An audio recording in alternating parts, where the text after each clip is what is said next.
Le Japon est un cas unique dans le monde.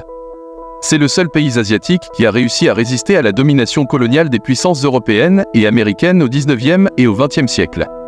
Comment a-t-il fait? Quelles sont les leçons que l'Afrique peut tirer de son expérience?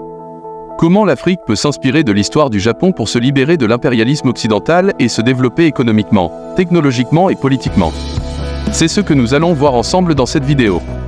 Bienvenue sur Parlons d'argent, l'endroit où les futurs milliardaires viennent chercher l'inspiration. Tout d'abord, il faut savoir que le Japon a connu une période de fermeture au monde extérieur pendant plus de 2 siècles, du XVIIe au XIXe siècle. Ce n'est qu'en 1854 que le Japon a été forcé de s'ouvrir au commerce international par les États-Unis, qui voulaient profiter de sa position stratégique en Asie. Les autres puissances occidentales ont suivi et ont imposé au Japon des traités inégaux qui limitaient sa souveraineté et ses droits commerciaux. Face à cette situation, le Japon a réagi de manière intelligente et audacieuse. Au lieu de se soumettre ou de se révolter, il a décidé de se moderniser et de s'adapter aux exigences du monde moderne. C'est ce qu'on appelle la révolution Meiji, qui a eu lieu entre 1868 et 1912. Cette révolution a consisté à transformer le Japon d'un pays féodal et isolé en un État-nation moderne et industrialisé, capable de rivaliser avec les puissances occidentales sur tous les plans, politiques, militaires, économiques, culturels et scientifiques.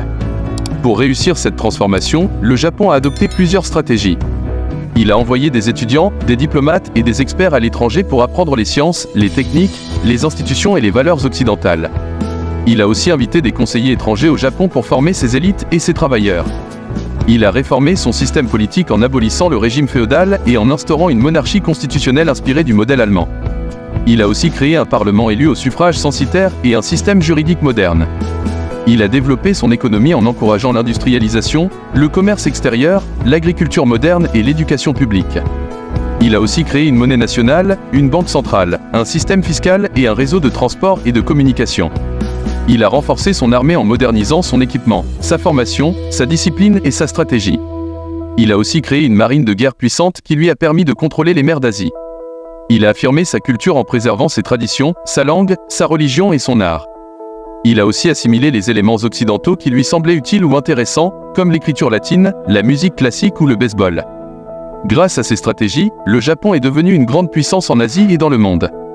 Il a réussi à renégocier les traités inégaux avec les Occidentaux et à étendre son influence sur ses voisins asiatiques.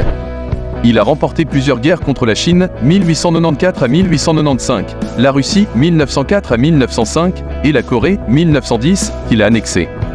Il a aussi participé à la Première Guerre mondiale aux côtés des Alliés et a obtenu des concessions territoriales en Chine et dans le Pacifique. Le Japon est donc un exemple remarquable de développement rapide et réussi face à l'impérialisme occidental.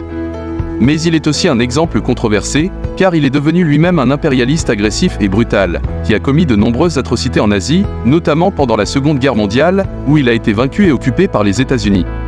Qu'en est-il de l'Afrique ? L'Afrique est un continent qui a subi de plein fouet l'impérialisme occidental, qu'il a colonisé, exploité, divisé et appauvri. L'Afrique a aussi connu des luttes de libération nationale, qui ont abouti à son indépendance politique dans les années 1960. Mais l'Afrique n'a pas connu le même développement économique et social que le Japon. L'Afrique reste aujourd'hui le continent le plus pauvre, le plus instable, le plus dépendant et le plus marginalisé du monde. Comment expliquer ce contraste? Est-ce que l'Afrique peut s'inspirer du Japon pour sortir de sa situation? Quelles sont les conditions et les opportunités pour que l'Afrique se libère, se développe et s'affirme sur la scène mondiale? C'est ce que nous allons voir dans la deuxième partie de cette vidéo. Restez avec moi et n'oubliez pas de vous abonner à ma chaîne pour ne rien rater. À bientôt!